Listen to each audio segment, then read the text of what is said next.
It had always been a really interesting concept to take filmmaking out to places where people just couldn't access those sort of skills. People in the bush are often natural storytellers, and so to get an opportunity to be able to tell their story on film was such a great, positive scenario.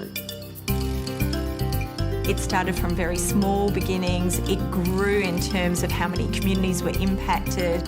Just to see all these people just having so much fun, laughing at themselves and laughing at other people. What was fantastic about the roadshow films is that they could cover a whole lot of different genres, from comedy to drama, animation, music videos. It didn't have to be traditional. It's a good show because it's starring everyone that you know. It's a perfect example of a program delivering what it said it wanted to do and then being able to hold it up as a case study and a testament to other good programs.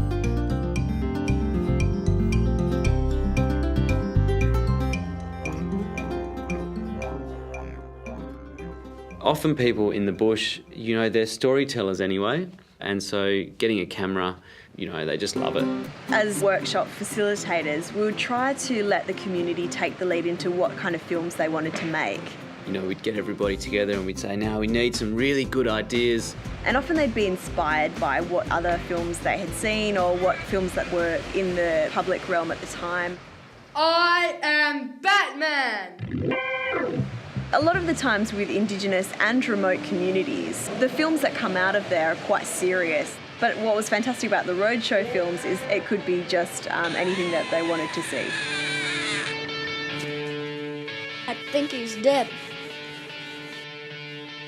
You know, you think you're going to go out to this community and get this beautiful Dreamtime story, but you know, they just wanted to do zombies and blowing up cars and, you know, all this incredible stuff. See what's up on the road, man?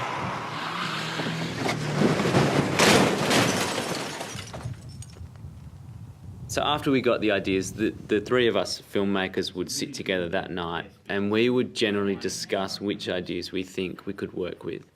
So then we'd go on to storyboarding. We'd storyboard the ideas, and that was a really good way to sort of teach scripting and work out a plan of who's going to do what.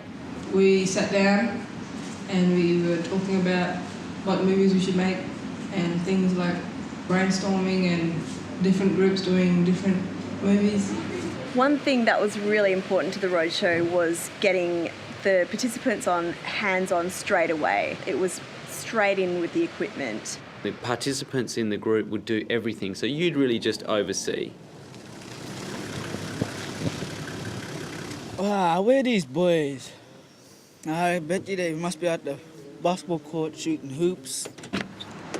For filming, I reckon it's fun because you can do like all sorts of stuff. You can like muck around with the editing, you could add animations and stuff and set into them.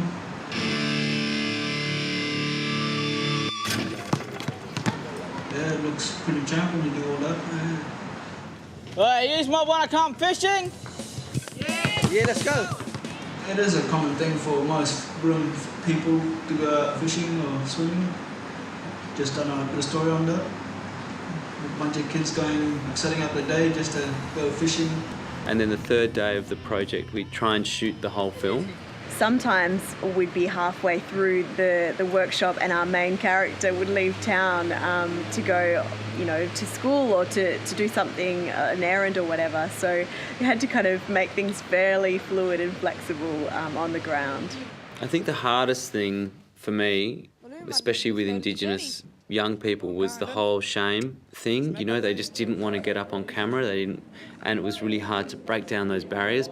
But as soon as they did and they realised that it was fine, then it would, you know, you couldn't stop them. When we started this thing, I knew it'd be like good for memories. That's why I was excited to do it, jump in for the fun of it.